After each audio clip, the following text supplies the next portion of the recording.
Hello, welcome back to CS 170. I'm gonna be stepping into chapter 20 now for week 8.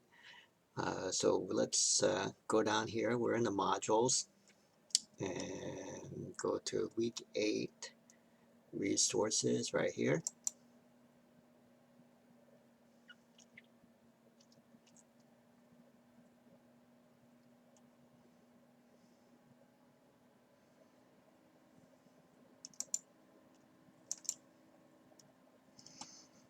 Okay, so you have the textbook and you have all these different things in chapter 20. All right, so the first part for this lecture I'm going to cover is some stuff for loops.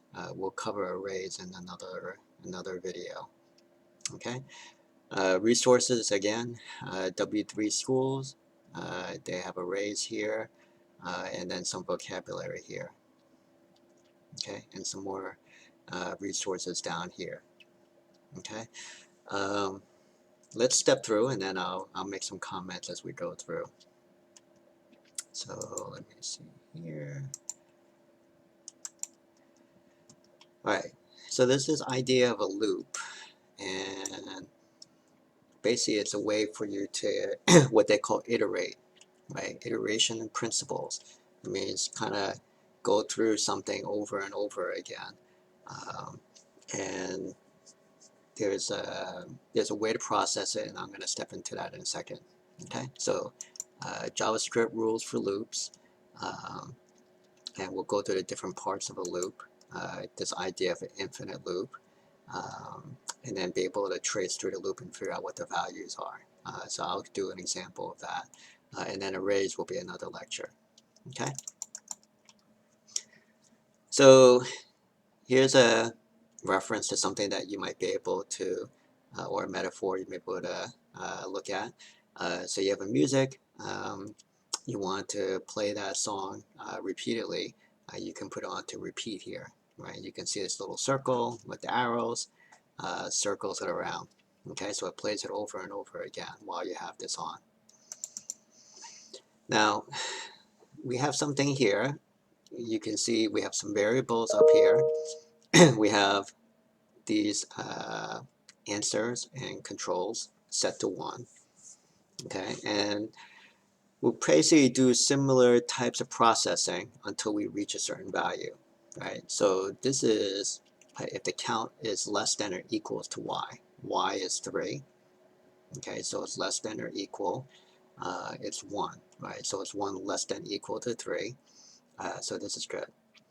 And while we're here, just make a comment here.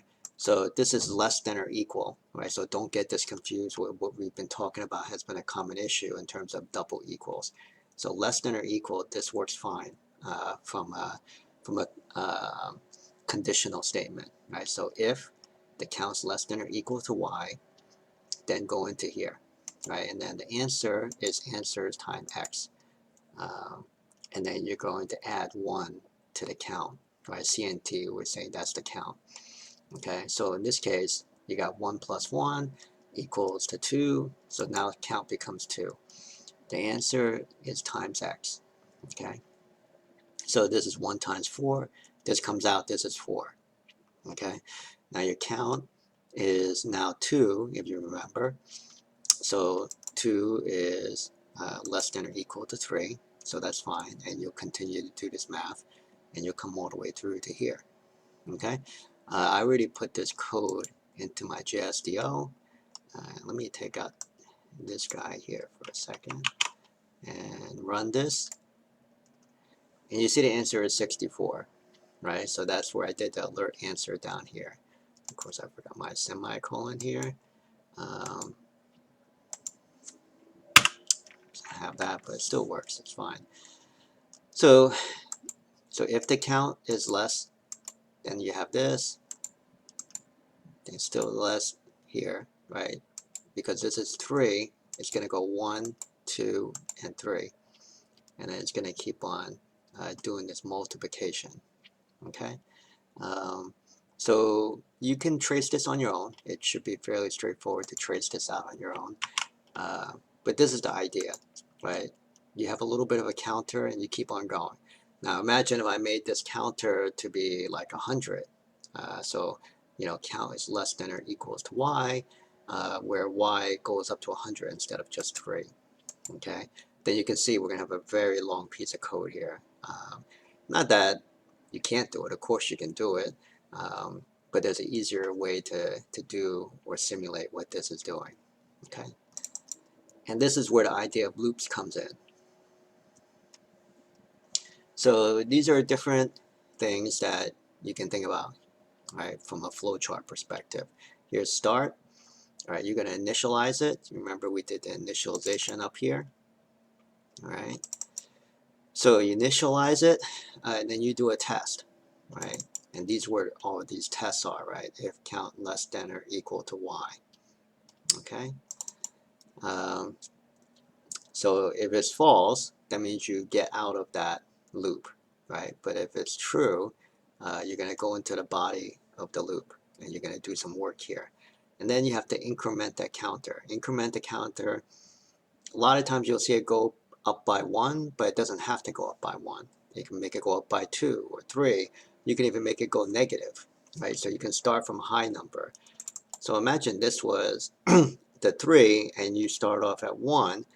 So you're kind of going up 1 by 1. See, this counter equals a count plus 1. But it doesn't have to go that way, although this is a common way to do it.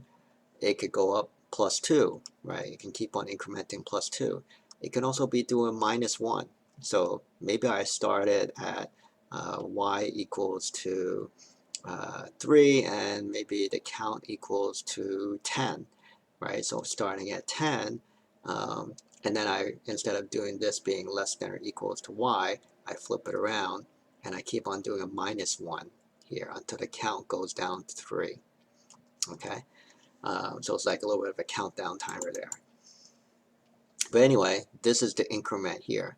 So you keep on looping through and you increment the counter one way or the other. It could be plus 2, it could be negative, whatever. You keep on looping until the condition's not met, and then it gets kicked out, and then you go to a stop. Okay? So that's what a loop from a flowchart perspective looks like. Okay, you remember the last thing we did was 3 iterations, right? Or a check against 3. Okay, so 3 times 3 iterations. You have the control variable, you have the test condition, you have the instructions to execute, you have to update the control variable, and you have to wait to exit. So the control variable, that was the CNT, that was the count. The test condition, let me go back here so you can see it. The test condition is this, right, where the count is less than or equal to y, where y is 3. So control variable right here, the count is 3. Let's go back here. That's the test condition. The instructions to execute. The instructions to execute, I'm going to be doing this. Okay, and the update of the control variable. The update of the control variable is this. Okay, so you can see this. That's the reason why I have this example here. This kind of draws out what the whole thing would look like. It meets all that criteria, except it's kind of flattened out into these if statements, but we can make it into a loop. Okay, and so here we go. So here's this for loop, and it loops through like so. Okay, and I'm gonna come here to my example here. So basically, I'm gonna take this and match it up into a loop, right? So this is a for loop, and a for loop basically matches all of these things that we talked about here, and I'm going to talk it through in a second. So I have something here. I just did a variable, I initialized it to 0, but actually when I go into the for loop, I'm going to initialize it to be 1. Okay? And then here's the test condition. Let me put this here so I can show it side by side. Okay, move this over to here.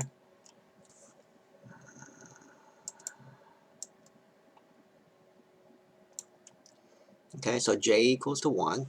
All right, so that's my initialization. And then I have j is less than or equals to 3. So that's my test here, right? And then I'm going to have the j equals to j plus 1, which fits into the increment here. And then the alert is your body of the loop. Okay, so you can see how all of this matches up to this for loop here. Okay, and once I loop it through, I get out when j becomes 4. Right, so once j becomes 4, it's going to be a false, and then I'm going to exit out. Okay, so let's take this out,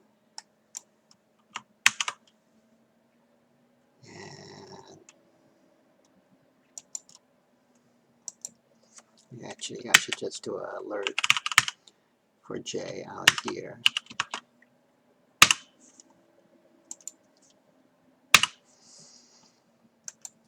Okay, so I got in here, this is 1, 2, comes through, 3, still fine because j is less than or equals to 3, and then 4 is when I came out here. Maybe I should make this a little bit more clear so you can see that. So I'm going to say in the loop,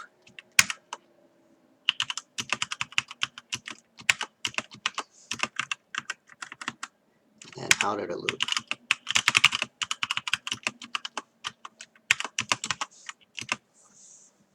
Okay, so this should be more clear. Trying to think.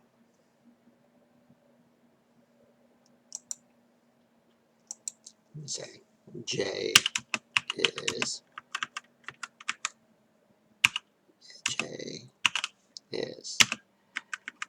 and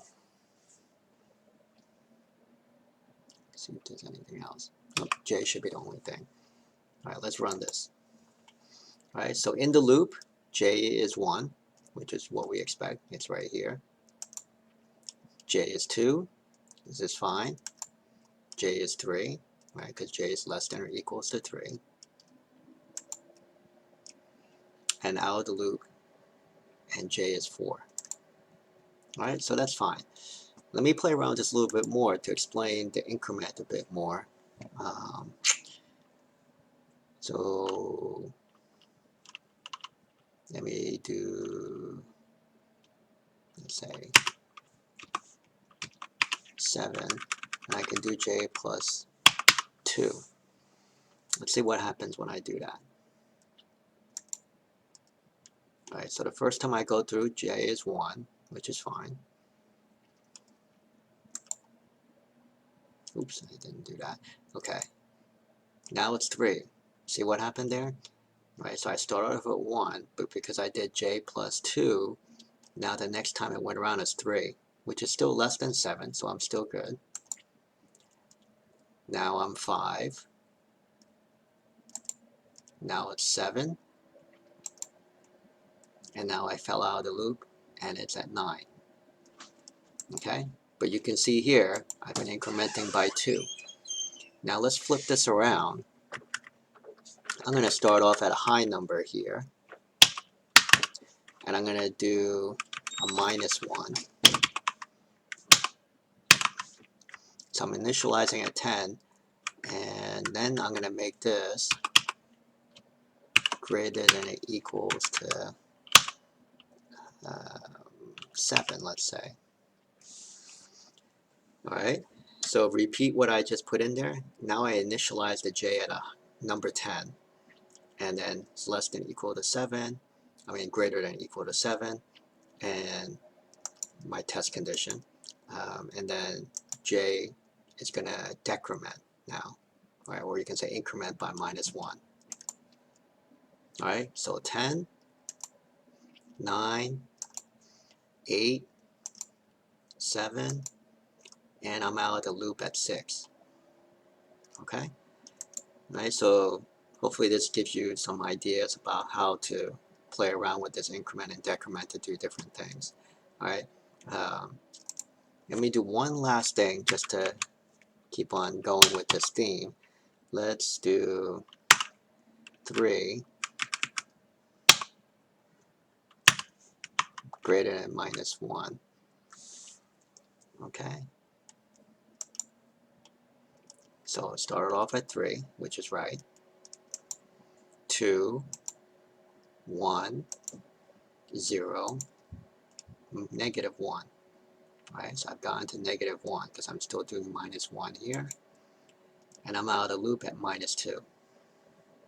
Okay, so hopefully this kind of gives you the flavor. So this lines up to this. So you might imagine in an exam, we might actually show you something like this and tell you to match it up to all these different things that the flowchart is pointing to here. So make sure you try to understand what each of these things are and match it up to an example for loop. Okay, now there's different types of loops that you could be doing, but for this class, we're going to be focusing on the for loop. Okay, so try not to go and grab other types of loops.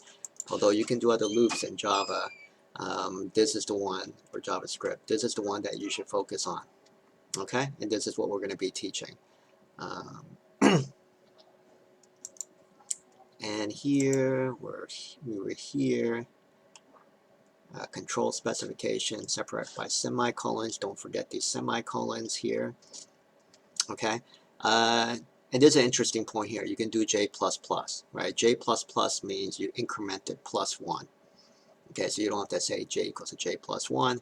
It's the same thing as J++, right? And there's some other like nuances with this that's a little bit more advanced, but again, that's beyond the scope of this course, so I'm not going to go into that. Just for this class, just know J++ is equivalent to J plus 1. J equals to J plus 1.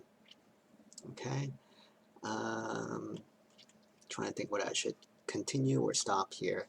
Why don't I stop here and I'll cut another video right after this. Okay. Hopefully this gives you a flavor of the introduction to the for loop. We're going to pick this up again in the next video. Thank you.